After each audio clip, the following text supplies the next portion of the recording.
Good afternoon. I am Professor Ashish Juneja from IIT Bombay, and I welcome you all. At the same time, I have to admit people joining in. Just one second.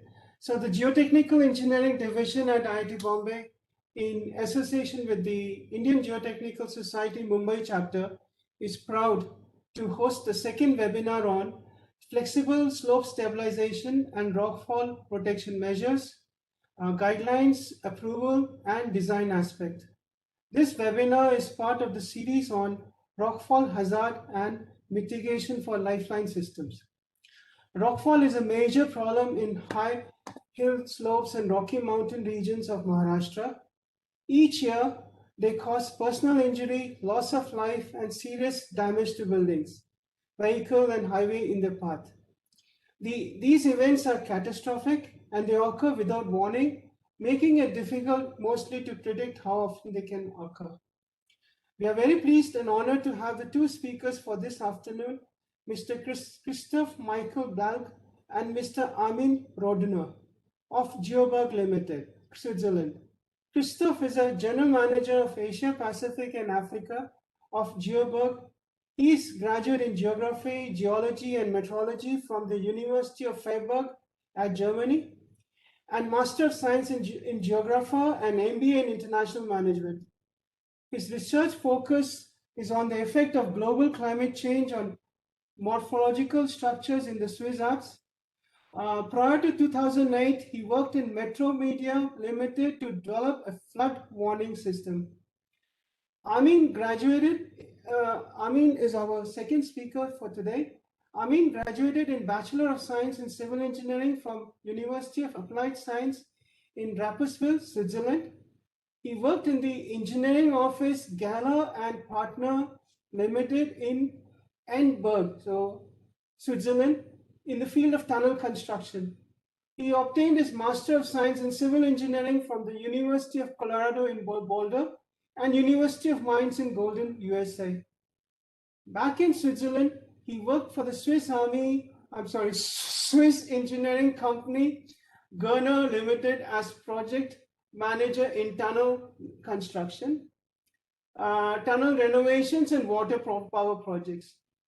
After being the head of geotechnical engineering for over 5 years, Armin is presently the head of the research and development department for the geohazard solution business at Geobrugg Limited. Before I hand over the floor to Christophe and Armin, there are just 3 important announcements which I would like to make. The first is, please feel free to post your questions on either chat window or the Q&A window, which is down towards the right on your screen, anytime during the webinar. The speaker will take these questions preferably at the end of the webinar. A link to the feedback form will be pasted on chat window soon, and it will also be pasted again during this seminar. You're kindly requested to give a few minutes to fill the form when the webinar ends. The feedback form also has a question wherein whether you would like to have a certificate of participation.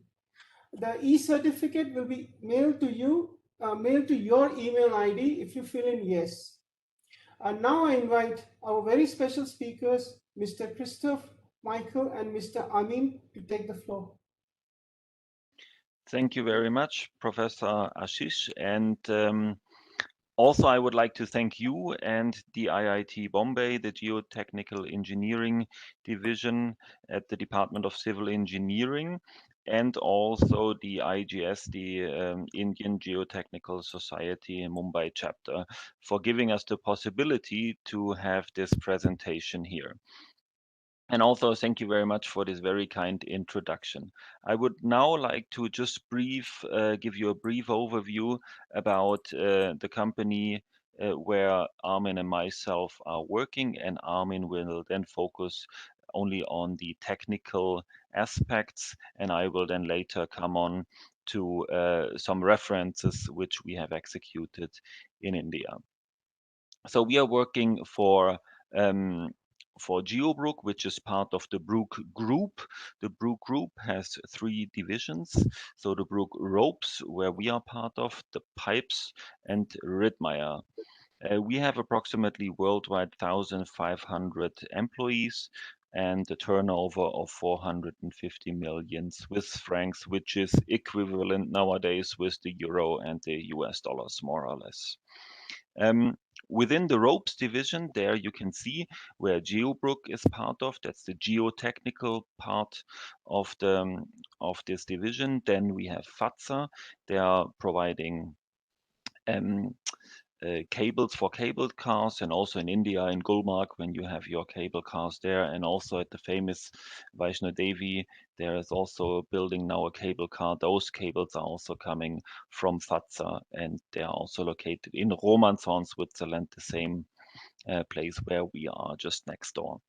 Then we have the Brugg lifting in our division, and especially in India, also when you are standing inside an Otis lift, you are hanging on elevator belts or cables coming also from our group.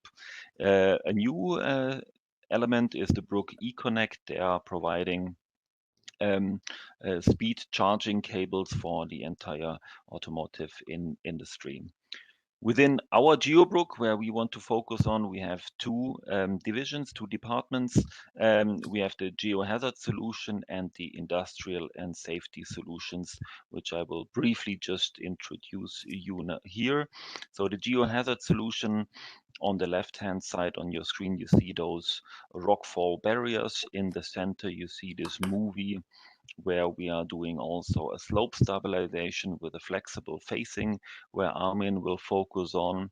On the top right-hand side, you see the avalanche prevention structures, where the first project which we executed in India with SASE. Christophe, I'm Yeah. sorry, but your presentation is not moving. Okay, sorry. Is it now? Not yet. Not yet. And your camera is also not visible. Unfortunately. So maybe if you stop, you stop sharing and start sharing again. I have seen it sometimes works. Okay, no problem. But you can hear me. Yes.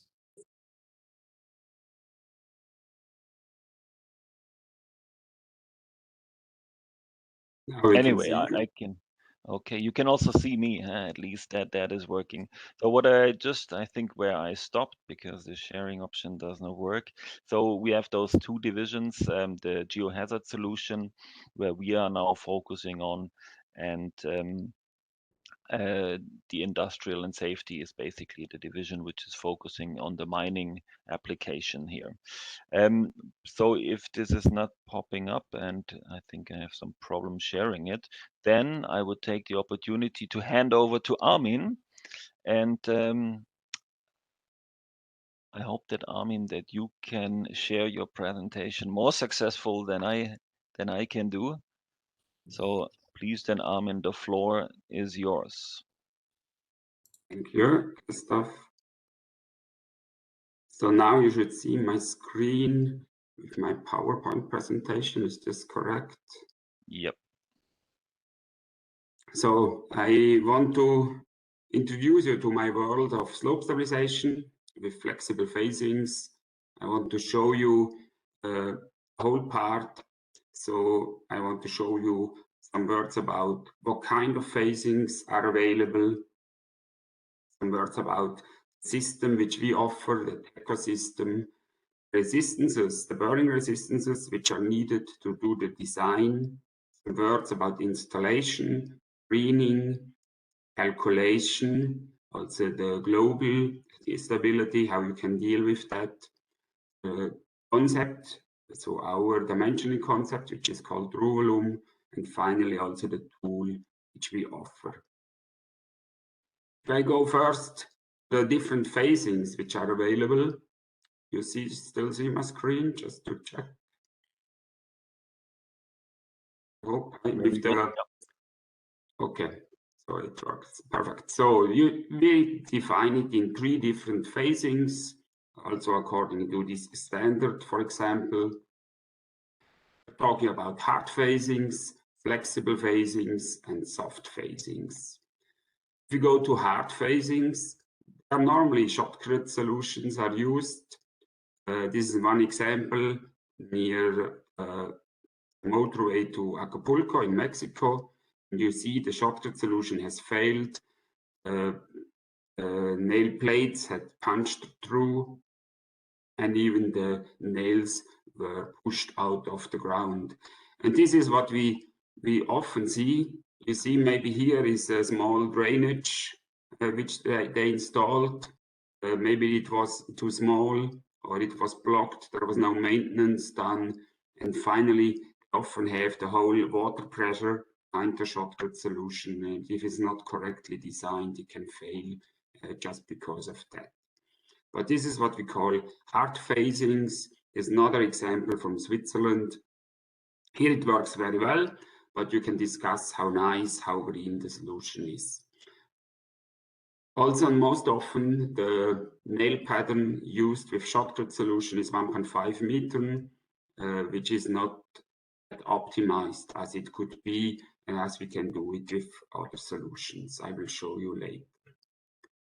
If you go to the other hand to soft facings, there most often geotextiles are tried to use for slope stabilization. You see here one example where the slope failed, and most often the problem is that you see here a nail located at the top. There's one at the bottom. And the problem is that they cannot transfer the load from the ground to the geotextile, to the plate, and to the nail and into the ground.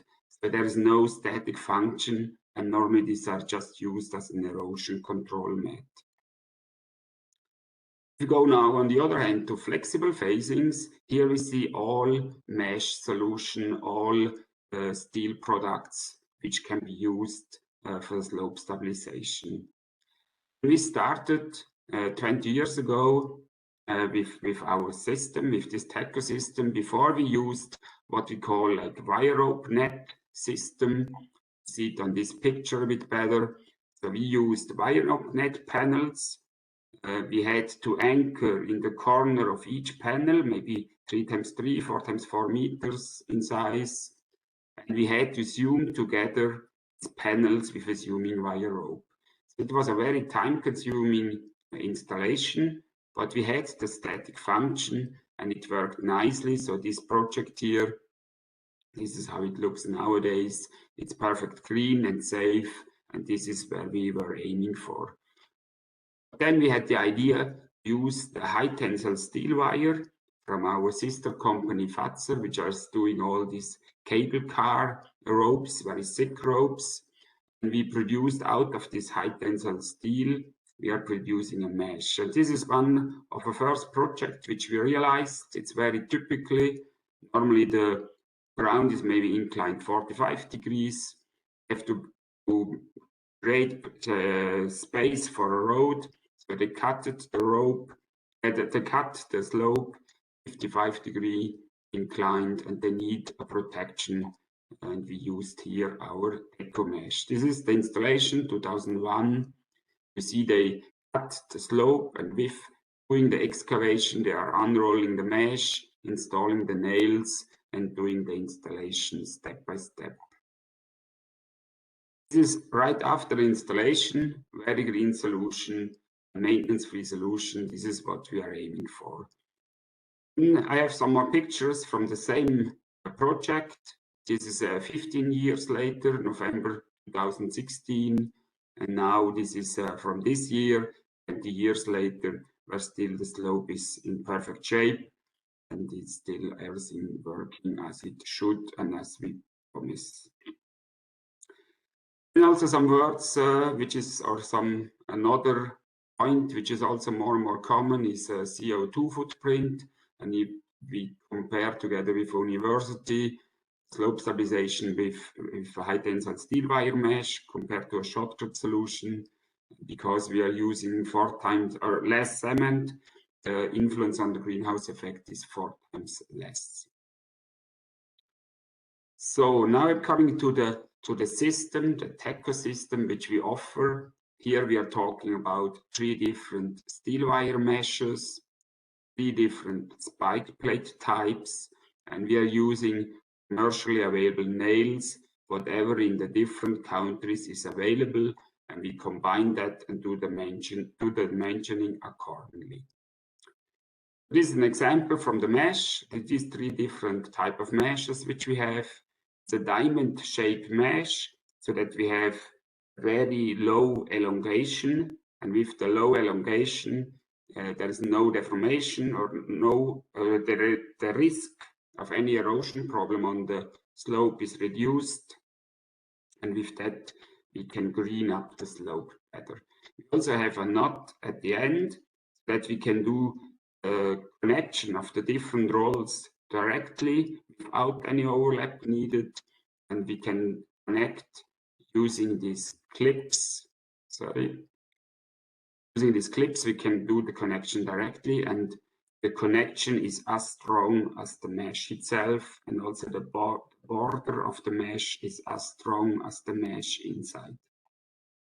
And this is an example of these 3 different kind of plates which we are using, which I want to show you later more.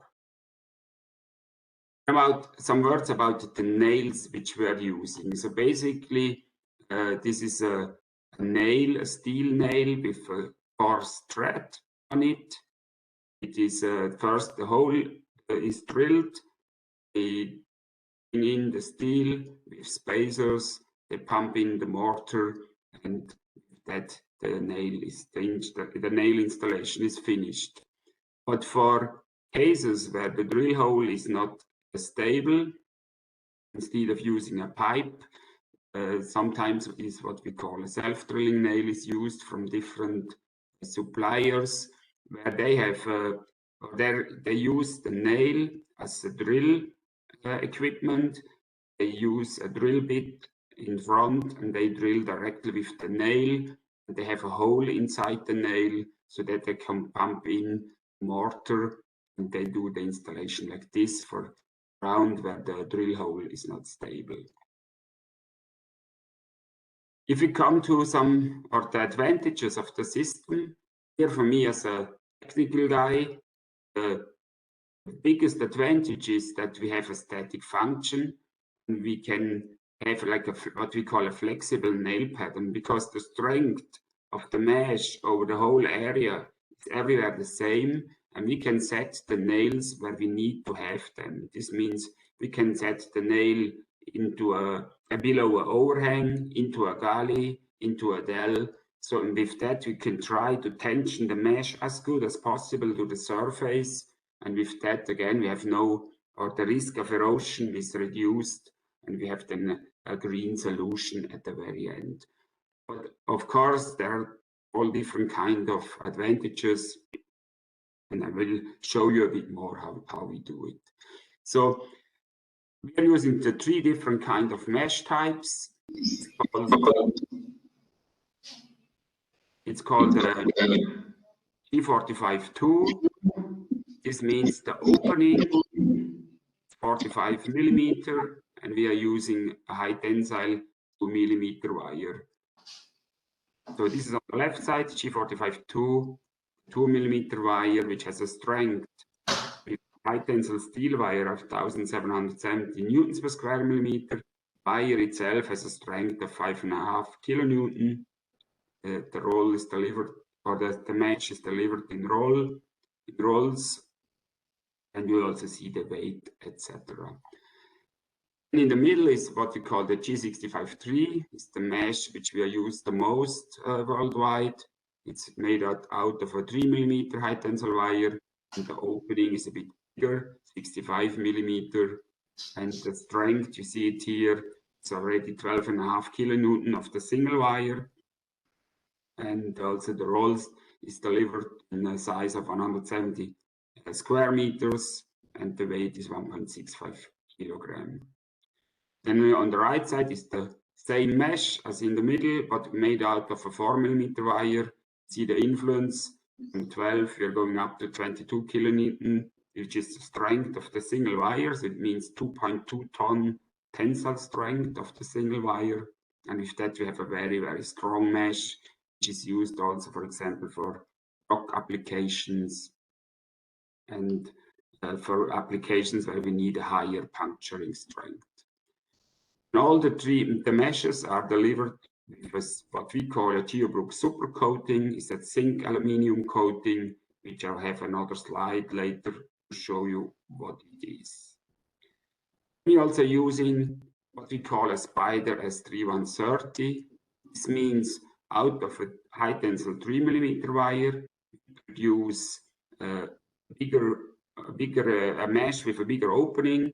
130mm is this Tensor, and that we are using mostly for गाड़ी आ जाएगी यार, आपका दुकानदार से गाड़ी बात कर रहा है, ठीक है?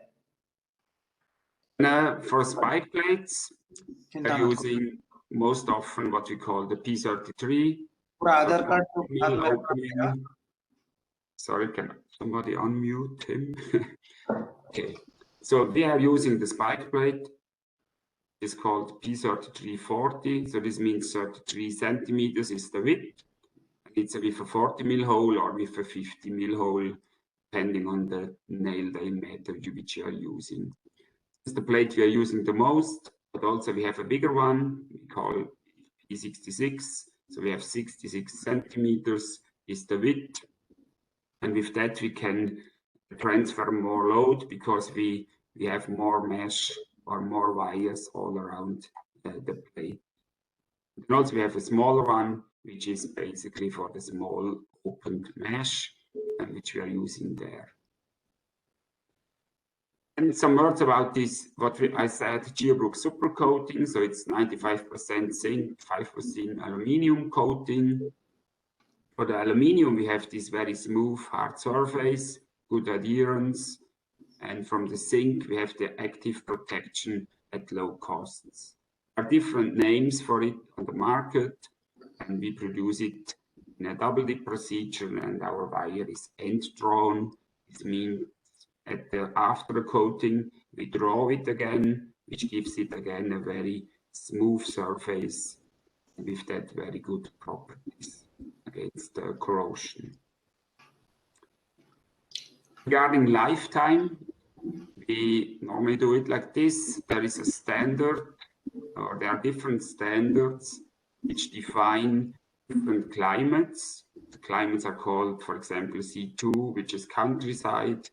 C5 is at the coast, at the sea, and it defines the loss of zinc coating per year. This means in this table we are using now our weight of the coating, for example 150 grams per square meter, having the C2 a loss of 5 grams per year, and with that we can calculate theoretical lifetime based on the different climates where your project is located.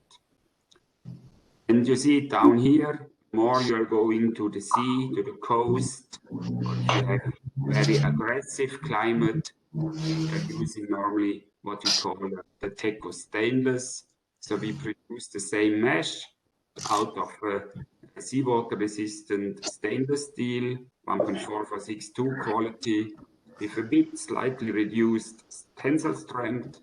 We are using that for this very aggressive environment so that we have again a very long lifetime. Because of the reduced strength, you can choose it in our dimensioning tool separately so that you can do the design accordingly. Also all the system parts, boundary rope, wire rope clips, spike plate, connection elements are all also made from stainless steel so that also they will not corrode too early or that they are safe. Then all the products, all the meshes are CE marked.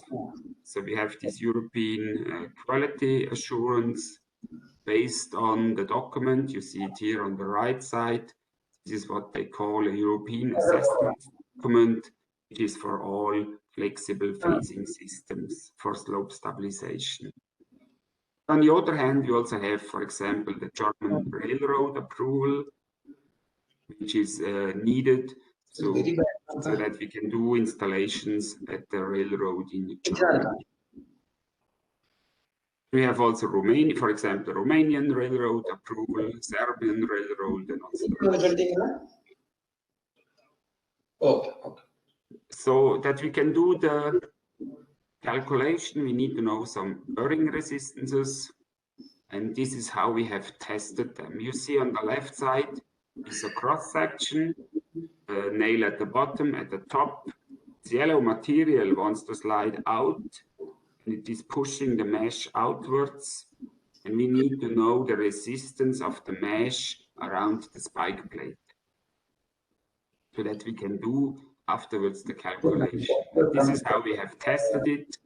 Today, the max size of the hole was 18 into the ground, and we could measure with that I think the mesh all around the spike plate.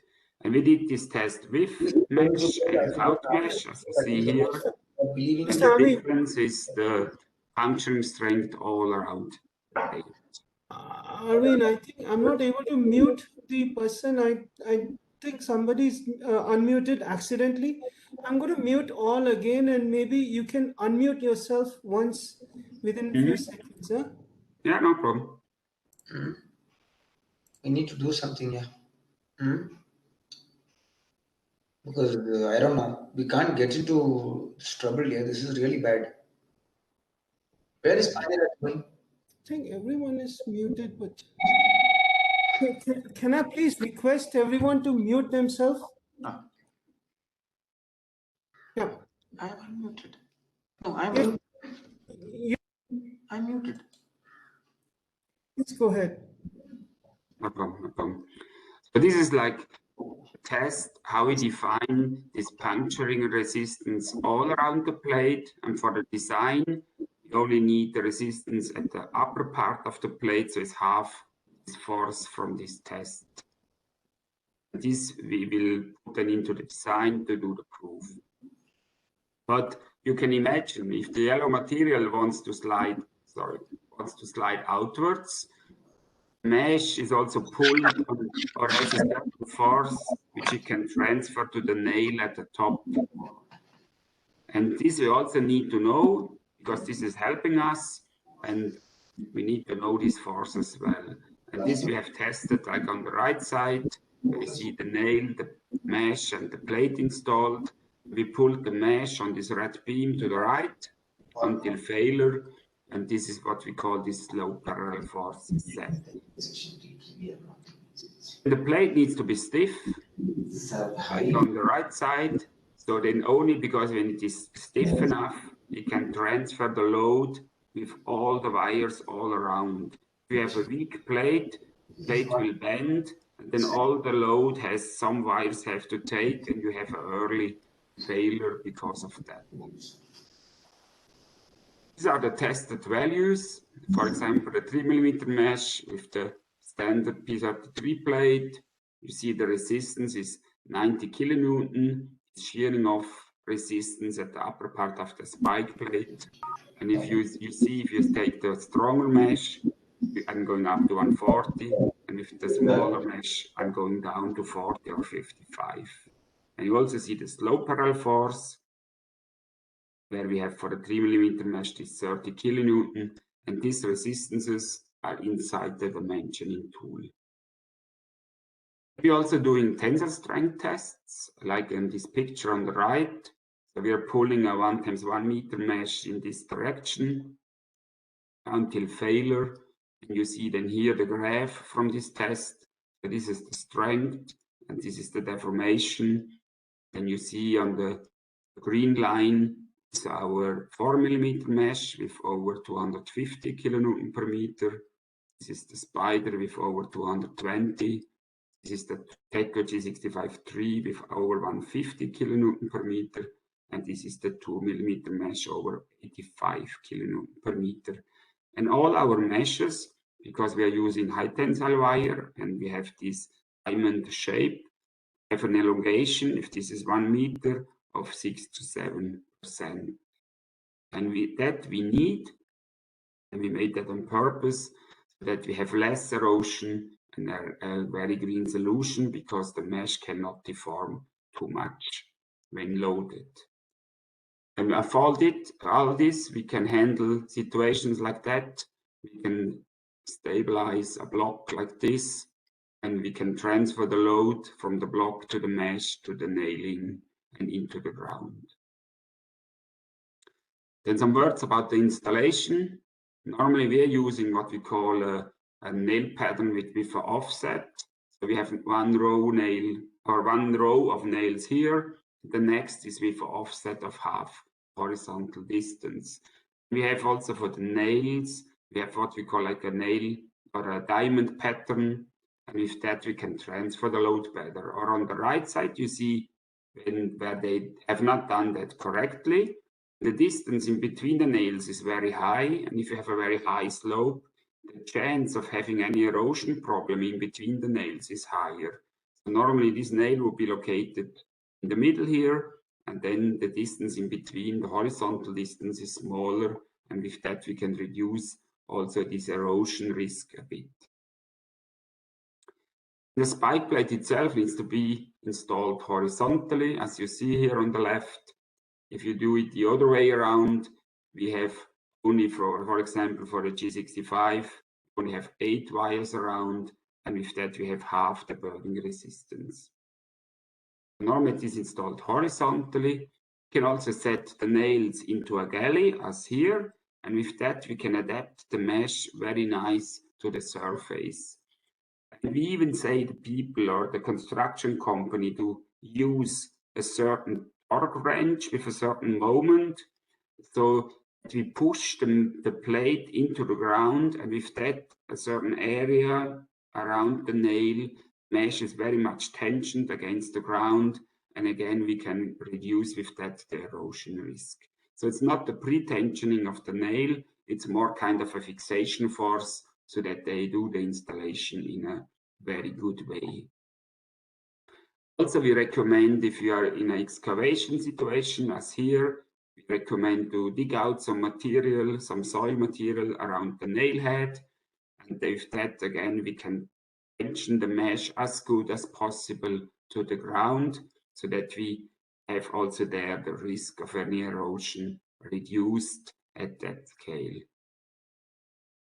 And we are using boundary ropes all around.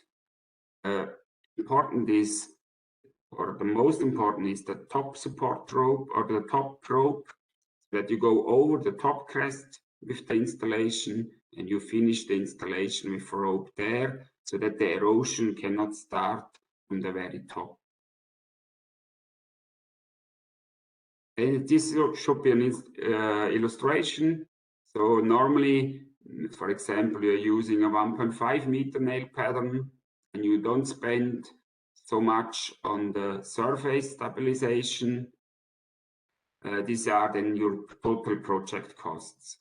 The ones you can optimize the nail pattern, going for example to 2 meter with a G45 2 millimeter mesh, you spend more on the phasing, but you spend less on nailing, and with that the total project costs are coming down. And this is what we are trying to do. We try to optimize the total project costs, but also the installation time which is needed, which is nowadays also very important.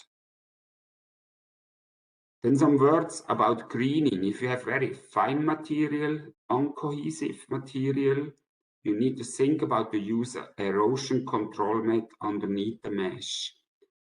We have our own one, which is called the tech mat. There are different possibilities, different materials available worldwide. This is how our erosion control mat looks like, made out of polypropylene. It's also available what we call Teco Green G65-3, where it is already combined with the mesh, so that the installation can also be done in one step as an option. We have chosen this brown color on purpose, and this is one example where they did installation at the tunnel portal in Brazil. Have this erosion control mat, the brown one underneath the mesh, and in this triangle up here, they have used a black one, and see the effect.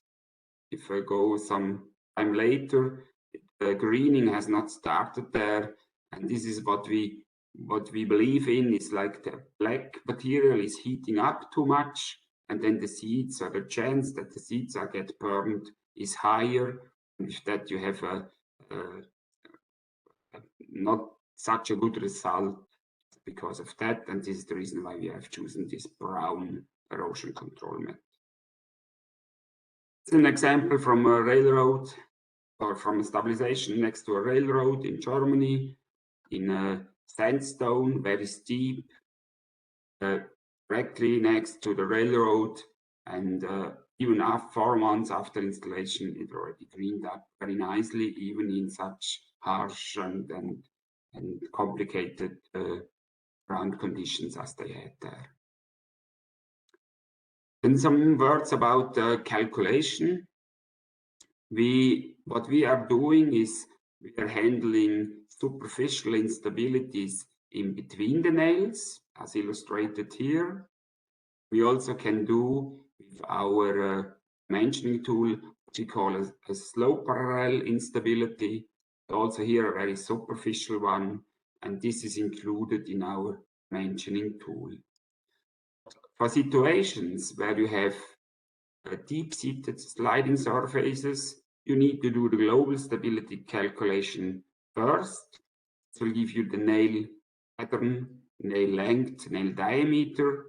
Then you can use, for example, our dimensioning tool for the mesh and to dimension it for the superficial part. This way we can combine it and we can adapt the solution so that we have a very economical solution at the end, and we can fulfill both proofs. To the concept itself, which we have developed, we are talking about this instability between the nails. Mesh is pushed outwards at the upper part of the spike plate, and we compare this force calculated with the shearing resistance of the mesh, and we do basically here the mesh proof. On the right side is the second investigation, slope parallel instability, where the nail needs to handle a huge shear force.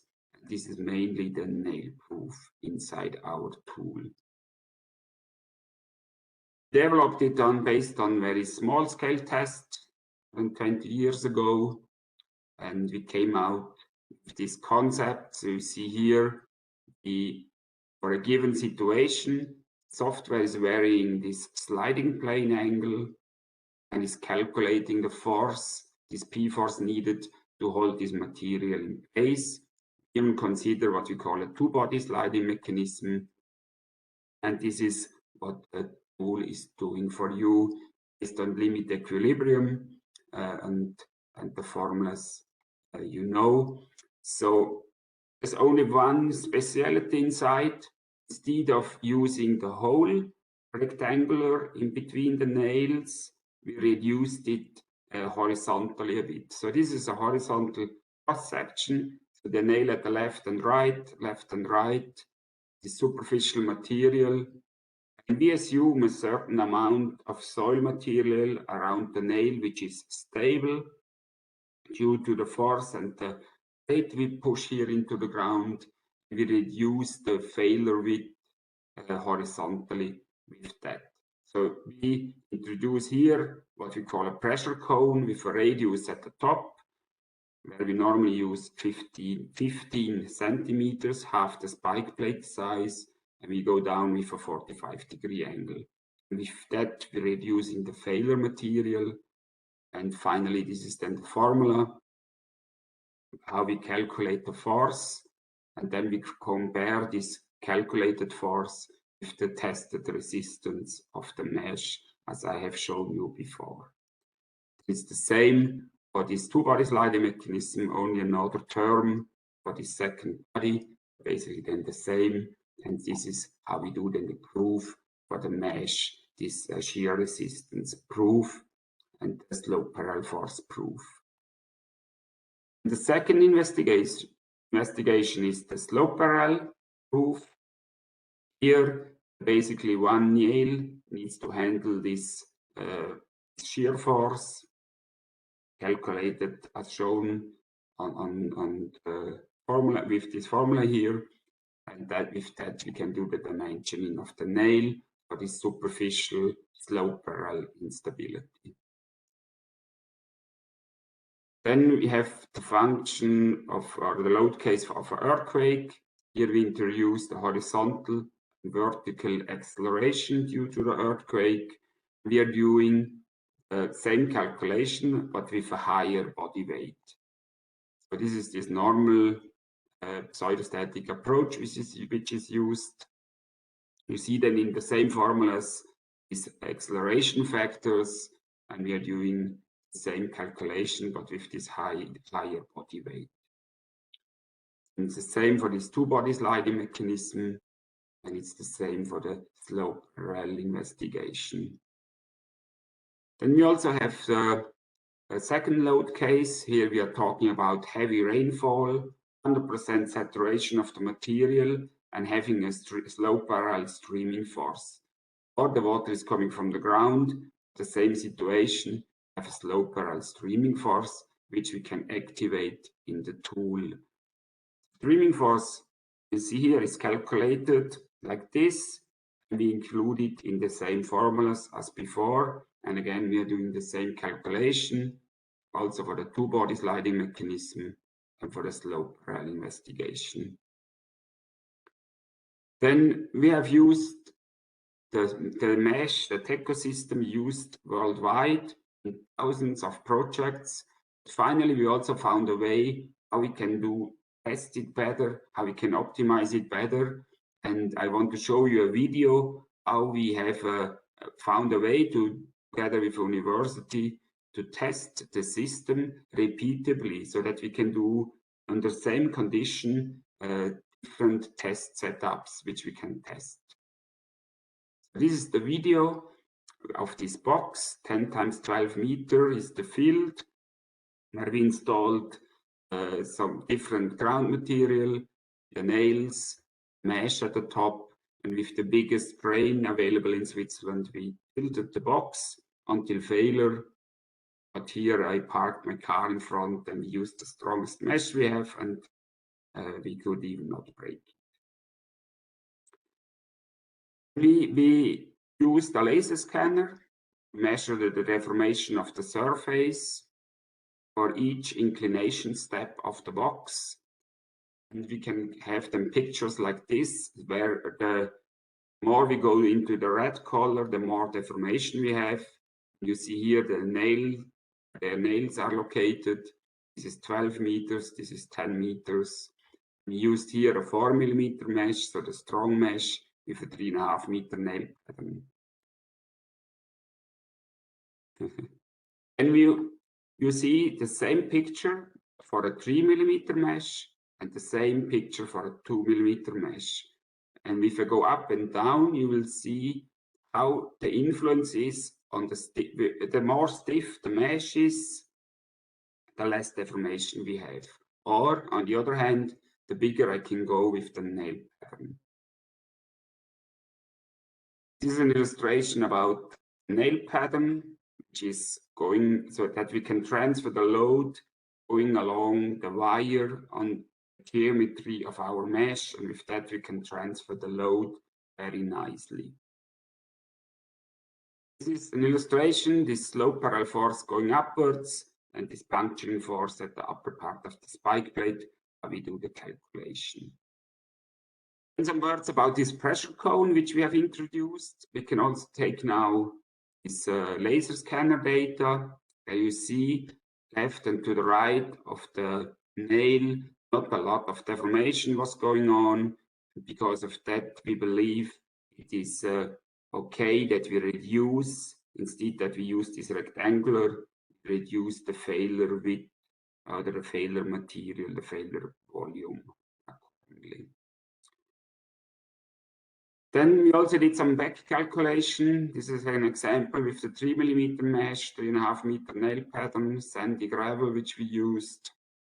We had the first movements at an inclination of a bit more than 50 degrees. If you go to our tool and we do a calculation on design level with the safety factors, we got the maximum inclination also around 50 degrees for a project, which means we are right there before the first movements are occurring. We tested it further, and I had a breakage where this soil material was almost vertical, 80-degree inclined. We had a failure at this nail here, puncturing failure. And if we go, if we take out all the safety factors in our tool, we can also, our maximum inclination was 76 degrees, which is very close. This is what we measured outside. Even so, our concept is very straightforward or not complicated, but we could match it quite nicely. And this is an illustration. So for this situation, a project would be inclined with 50 degrees normally. Failure we got with 80 degrees, and what is in between is needed for all these partial safety factors. Then we also could measure this force, this puncturing force around the spike plate. Remember, we tested it with 90 kilonewton, and we measured it directly on the nail, at the top of the nail with strain gauges. And this is then the graph from this particular nail, force going upwards, and each step where we inclined the box. And here we also got quite close with 95 kilonewton. So also the laboratory test, when it's a laboratory test, we could very good match with the large scale field test. And this is a summary. So for the design, we need this puncturing resistance, what we call a P-force, and the slope barrel force Z. We also need the elongation. So we need to have a mesh with a very low elongation so that we can transfer the load in a very nice way and we have less erosion problems at the very end. This brings me to the last chapter, where just briefly I will show you how our tool looks like. So our online tool is called Ruvolum for the dimensioning. It's accessible over our homepage, geobrugg.com. You have to click on the right side to My Geobrugg. If you are the first time there, you click on Register now. You have to fill out this form. Then you are getting your personal login by email and password, and you can log in My Geobrugg.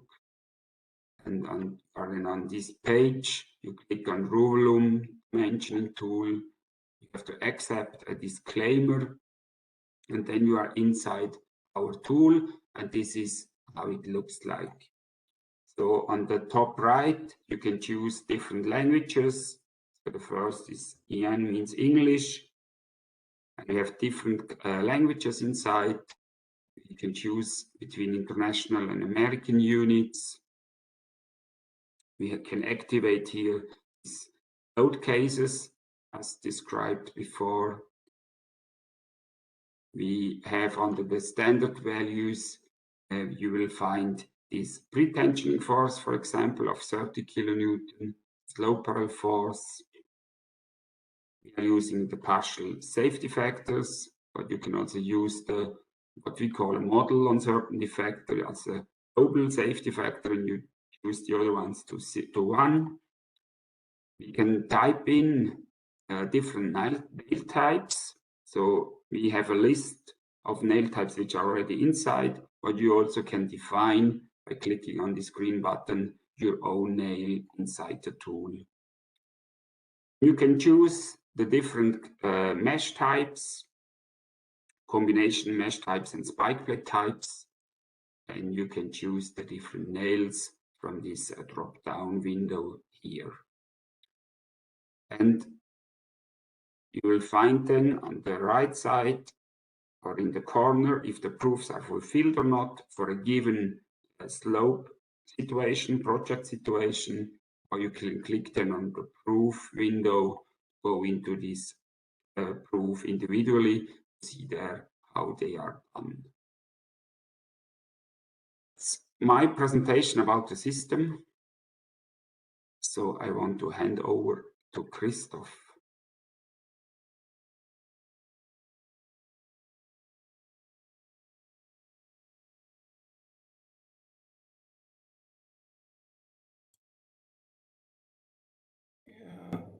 I think Christophe. Now you should hear me, huh? Yes. Okay. Oh, no. So now I would like to share my screen.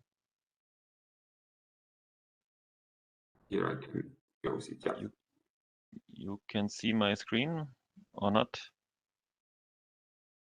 Not yet.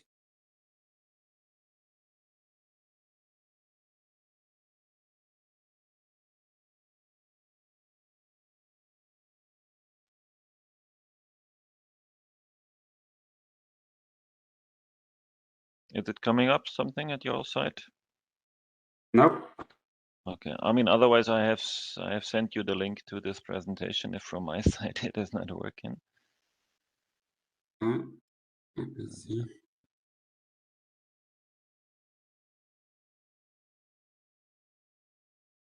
Takes too much time, unfortunately.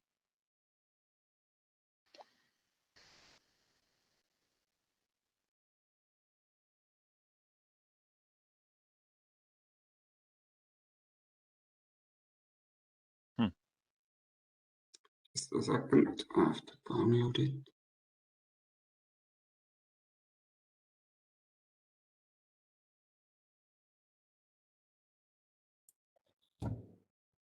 Are there any questions so far? I couldn't watch the chat. I think you're right. Let's take up one or two questions meanwhile.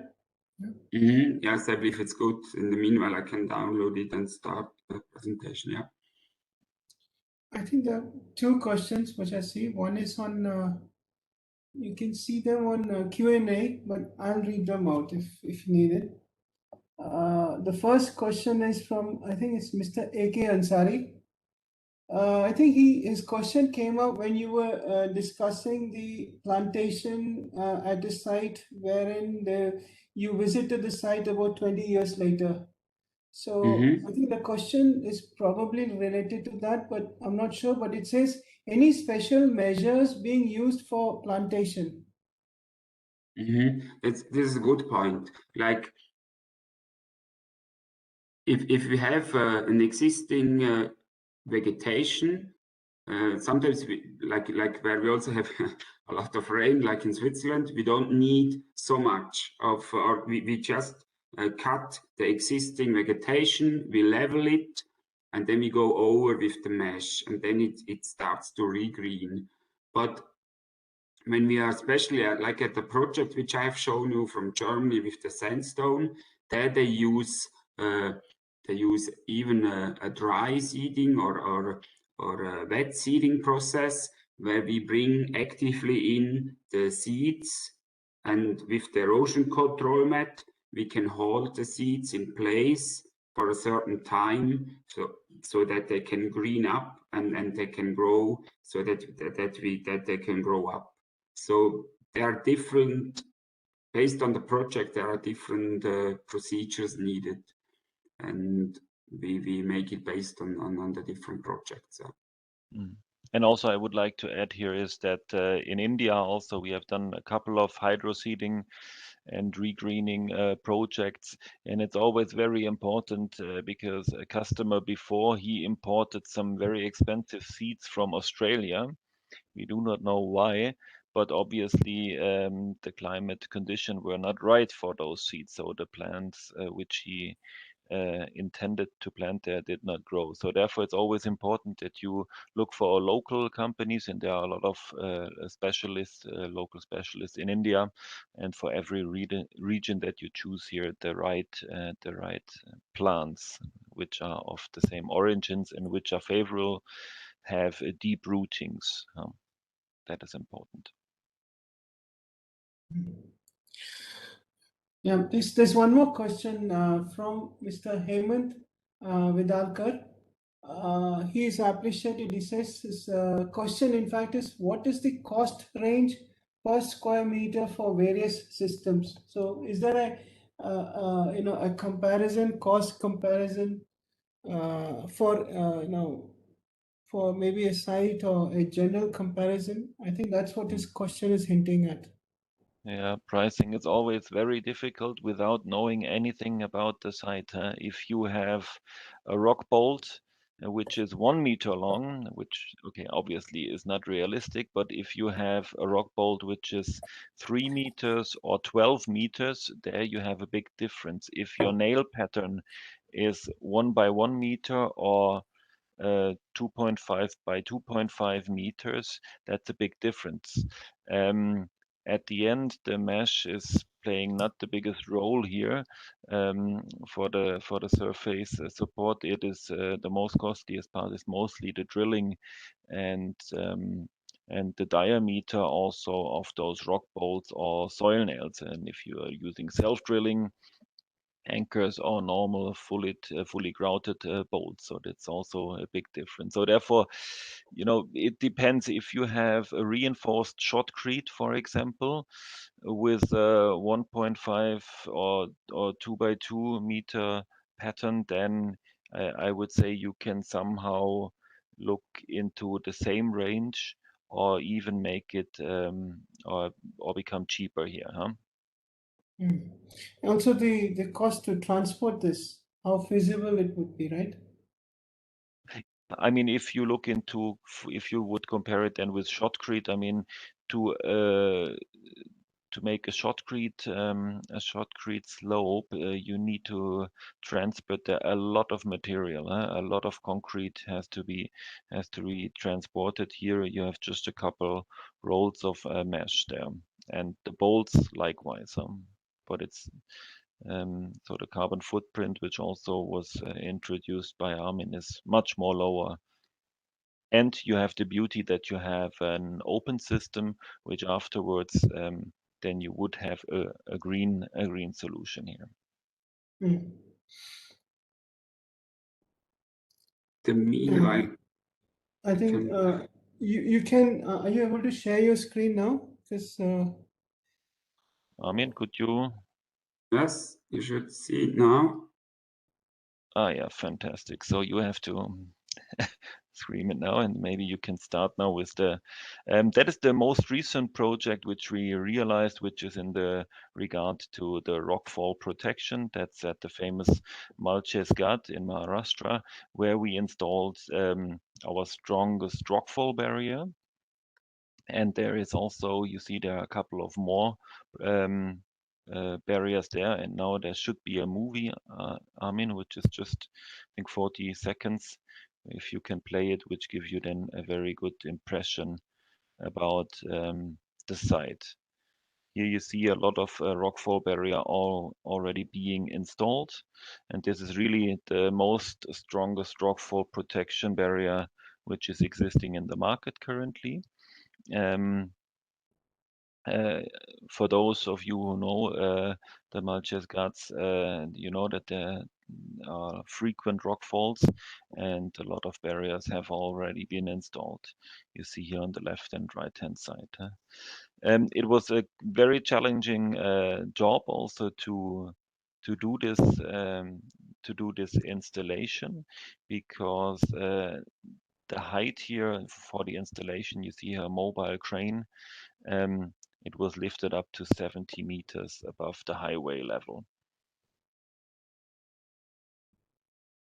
But it was done fantastically by a local contractor from Mumbai, Pioneer.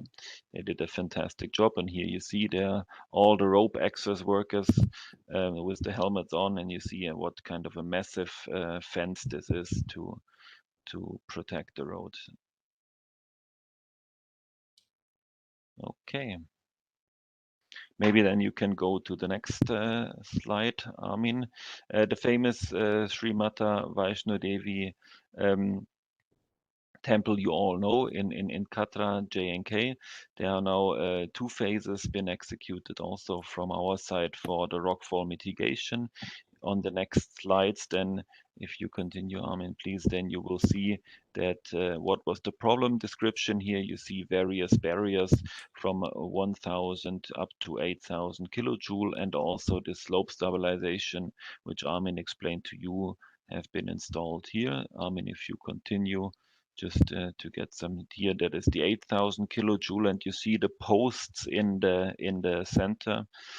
They have to be divided because all the installation up there, it was transported up there manually, so it was all a manual transportation there. Therefore, those massive posts has to be divided. Maybe the next one.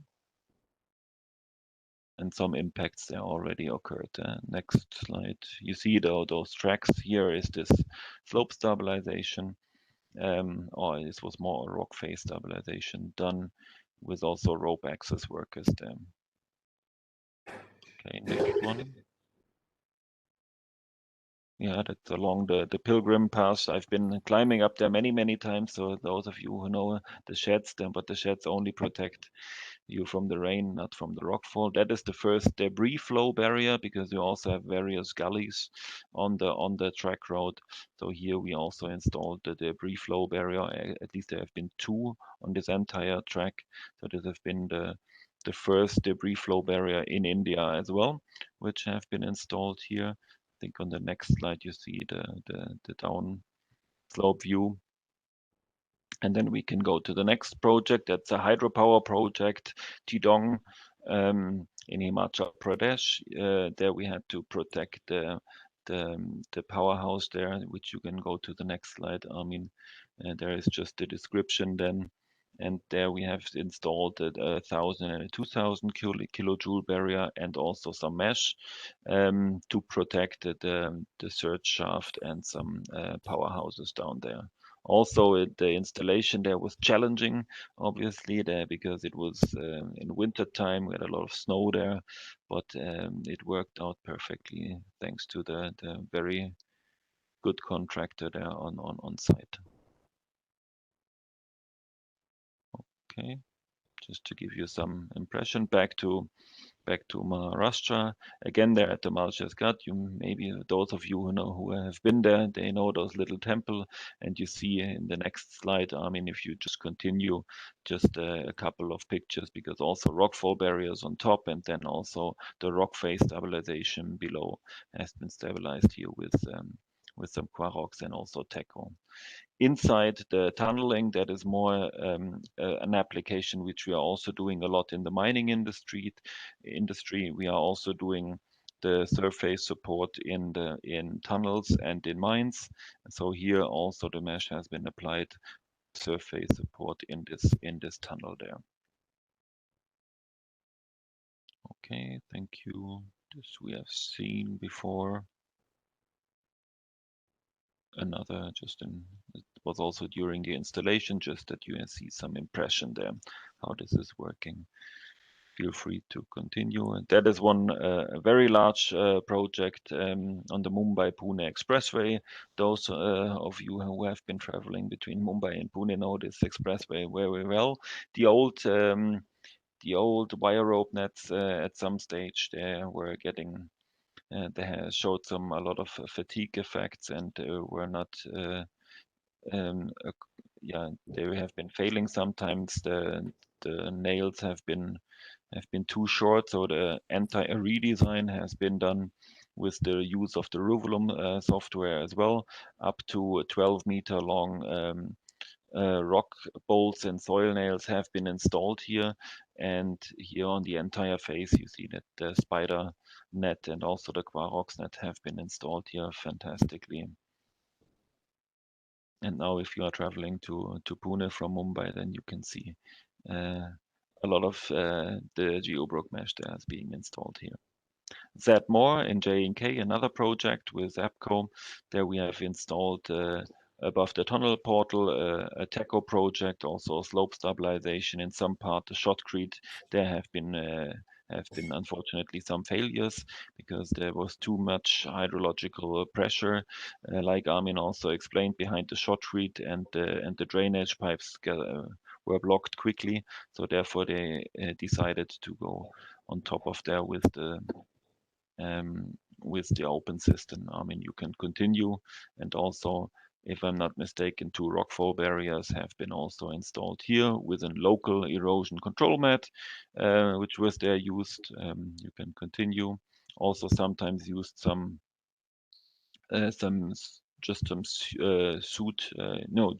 jute mats. You can also use for the revegetation. Okay, I mean, you can continue. That's the tunnel entrance. On top the rockfall barrier. Here those slopes with this erosion control mat installed. You see a much more smaller nail pattern on the top here also. That was some local instability where the number of bolts had to be increased. So also you are able to, with this open system, to adapt it according to the local condition. You are not fixed to any boundaries, or with the old wire rope nets, you always have to go to the corners, or when you have ropes, you also are limited to the ropes. But with this solution, you have a unique performance all over. I think that is important to realize. Good, you can continue. Just some couple of references. You barely see it. Here maybe you see it a little bit better. Kiratpur near Chowhook, the NH21 in Himachal. And that was also a big scope of work there, where we did a lot of slope stabilization. You can continue also, Armin, just to get and show the audience some impression of installed TECO in India, where we did a lot of projects there. Likewise here you see another slopes and also some rock area. I think that was one of the first rockfall barriers we installed here. The mulches, no, that's Amboligat. There are also another spider installation. You can continue, which was in a very steep slope. It was challenging also here, but it was executed perfectly again by this by Pioneer contractor from Mumbai, which has done this fantastic.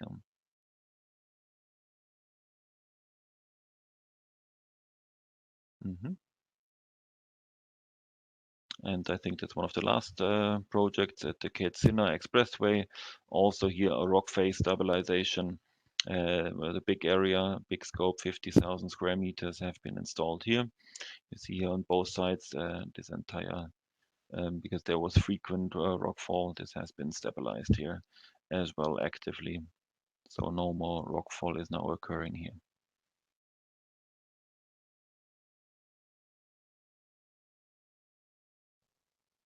So, and with this picture, I would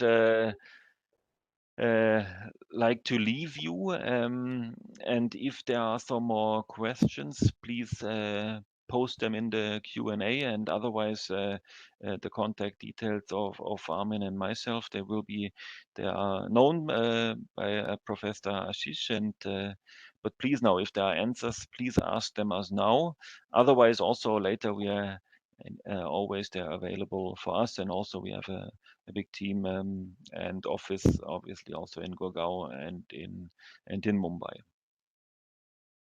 Thank you very much so far. Thank you, Armin, for sharing it. Sorry. Yeah, thank you, Christophe. Thank you so much. The photographs, each and every photograph was very interesting. In fact, I could really see that, how much of effort has gone in, and the site, each site appeared to be as dangerous as the next site. Yeah. Very interesting, and I think equally important is the way you have pronounced the Indian states. You seem to be more Indian speaking person than the Swiss speaking person. That's Thank you really very much. very nice. Yeah. For the past 12 years, I'm at least 4 to 5 times per year in India, but unfortunately, currently, I'm really somehow stranded here in Switzerland. So 1.5 years, I'm not able to come to India, unfortunately. Okay, I think that just one question more. Let me see if there are more. Okay, it's both questions appear to be related. It's from again Mr. M.K. Ansari. It's on maintenance. The thing is, what is the time range for maintenance? The maintenance question has come up. Like if the installation has been done, you know, the dimensioning, installation, everything went well. Normally, the only maintenance is that we have to cut that there are no bigger trees are growing, and we go maybe at the beginning a bit more to just do an inspection to see if it's everything correct. And the more we see that everything is fine, the farther apart we go with this inspection interval. Yeah, this question by Mr. Hemant Vadalkar. This question appears to be similar, but I'm not sure if you have a different answer. The question is, what is the life of your system? I mean, of your product. Most of the time, it's related to corrosion, and there we you know, the difference is how aggressive the climate is at your project size. For example, if you are in the countryside, we are over the lifetime can be estimated with more than 100 years. And the more aggressive the ground is, the less lifetime you have. For example, if you go to the coast, direct at the coast, there we have a very much reduced lifetime. And because of that, we are trying to use for the slope stabilization, the stainless steel material. So again, that we have a lifetime then over 50 years. So basically, I try to show it with this table where based on the different climates, we can estimate theoretically the different lifetimes. Yes. There's one more question from Mr. Taryan Jandyal. Okay, I think I got the name right. It says, what kind of mesh, is feasible where so the question, I'll just read out the question in words. It says, can we use these type of mesh where the problem of large boulder occurs in slope? So this was related to when you discussed the mesh. Yes, like we choose then for rock application and bigger boulders, we choose the stronger mesh or the mesh which is produced out of several wires. And we also try to nail through the block so that we can use a strong nail so that we can also stabilize the block directly with the nails which are going through the block into the sound rock so that we are having a combined stabilization there. But with that, you also can stabilize large blocks which are maybe not for situations where you're not able to remove the blocks because you risk to damage the street or the houses below. And this is also what we are doing a lot in our designs, yes. Yeah, there's another question from Mr. Karyappa. So it's Dr. Karyappa. It says, what about the loose soil? So if you have a rock face, there's loose soil on top of it, which is dangerously standing. And if you put a mesh, so I think it's related to mesh, I suppose. If you put a mesh about it, what about the soil? Will it not come down? Like what is very important for such situations when you have loose soil, that you clean it at the top of your slope so that you don't have any erosion at the very steep part, which are normally existing at the top of the slope. And all the soil which is on the slope itself, maybe it's not that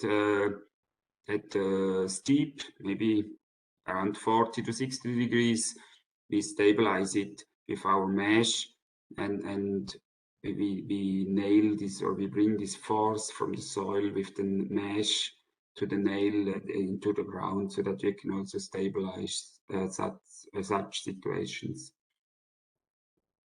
So you would normally scrap this off, right, before you install the mesh?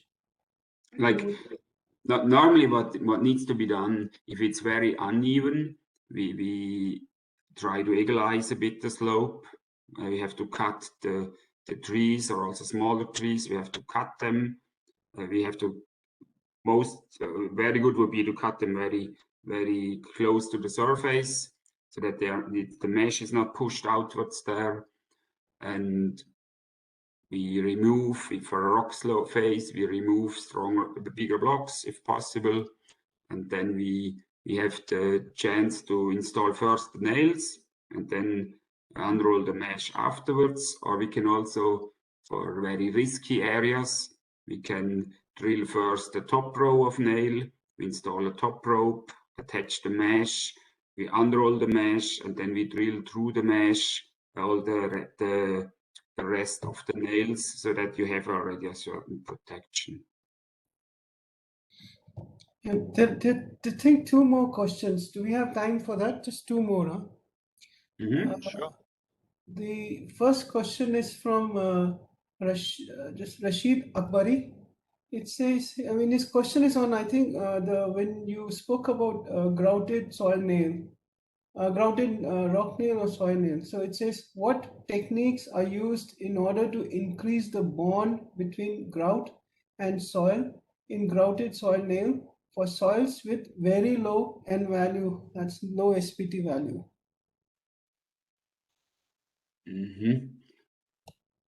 Like, basically, we can influence the poor soils. How do you increase the bond strength? Like, one option would be to increase the borehole diameter, and with that you have also a bigger area, a bigger friction area to transfer the load. And the only solution which you may have then is to use more nails, and you go longer, trying to reach better ground at the depth. But there is not a lot more which you can do there, or which I can see. Yeah, I think the next question is interesting. It's from Pramod Krishna. So it's more realistic. It says, how do we identify the places which are more dangerous?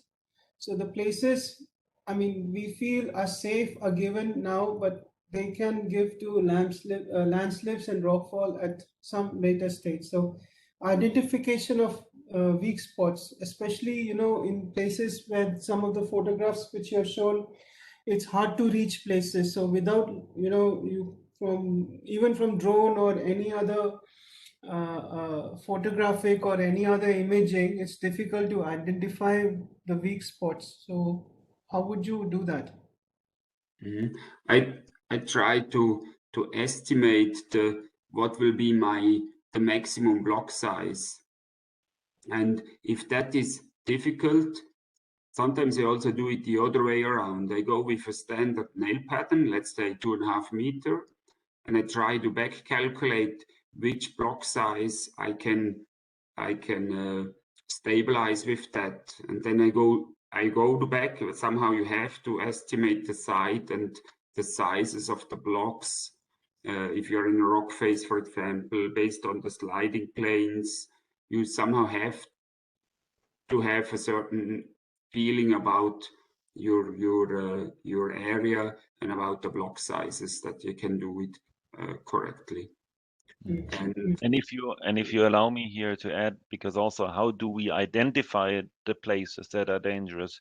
I mean, mostly you can also, and that is something which also where you need experienced also local geotechnical engineers. So either you can go from historical events where you know that these places or these slopes have been failing before, but what is necessary and essential, and what I have done for many years in India, you have to go to the site and climb up the hills and identify when you know the big consultants and when the DPRs are then made, when they do the alignment. Initially, they do not see the critical parts, and maybe only after the excavation of the lines, you then also see that there are occurrings, or that the free slopes are then of very fragile condition, and then you have to implement certain places. So there a lot of experience is required, but also site visits. I mean, you can also only learn it when you are there. No? Or you see it based on the material, which is next to the street at the bottom of the slope. This gives you also an impression about what is going on. Yes. Okay, there's just one last question, if you can still take this. So maybe the remaining, if later, if participants have more questions, they can write to you directly, or they can send it to me, I can forward it to you. The question is from, the last question is from R. Sanjeev. I think this is more related to what you have just, tried to explain. The question is, how do we assess the quality, quality, I believe, of material involved so that we can effectively design the barrier? So it's the energy of the barrier. So how do you probably identify which barrier is most suited for what location? Shall I, or do you want So to do this? I'm sorry, he's now clarified. It means the quantity as well. So both the energy as well as how much of the barrier do you require? Mm-hmm. That is exactly also goes a little bit back. You have to go to site, and there is a duty then of the consultant or ourselves also to have an idea about the blocks, the loose blocks and the blocks which are prone to fall, because this is essential to know, because you have to do rockfall simulations, and there are various simulation programs available in the markets where you need the cross section of the slope, the surface properties, and then the size of the boulder. And then you can calculate within this program, it will give you the output when this rock, because you are simulating the trajectory of the boulder which is falling down the rock face or the slope, and at the end it gives you the output at a certain place where you say here would be the barrier standing, what jumping height this boulder would have, and what kind of impact energy at this place the boulder has.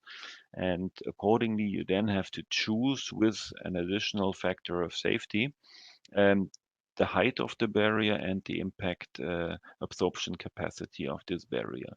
And obviously for how long and the quantity, I mean, the height is defined, but the length you can only define on site to look at your rockfall prone area. You see that in some projects it's only a 40-meter barriers, but in some projects it's a 100-meter barrier or various 50-meter barriers depending on the impact capacity. I hope that I could explain it. Yes, thank you. So I think that's all. So if I don't see any other questions, probably, but we can probably, they can write. So we come to the end of a very nice, wonderful session. Thank you, Christophe. You had spent quite a good amount of time, and I mean, your information was very valuable. I really wish we could, have more such interaction and some more knowledge sharing. And probably, if we get an opportunity to again have organized such a webinar again, I hope we can even also speak more on some of the sites which are closer to this Bombay region, the more on the difficulties which we have faced. Those were really, we can also explore more at some point later. No, Thank you, Professor Ashish, for your time and for giving us the chance to present here. It was only just one part. We focused mainly on the slope stabilization. There would be much more about debris flow, etc., more rockfall protection, and it would be a pleasure for us to have another webinar session, and also hopefully soon that we are also able then to come to travel again. We could also make it then a live session. Maybe if you invite us to the IIT, then we could also do it live, and then we can maybe better share also and discuss about projects. And Yes, that we would be great. must thank you. You are 80 till now. There are still 80 people participating. So thank you for your time and listening to us. Thank you all the participants. Thank you so much for your time today.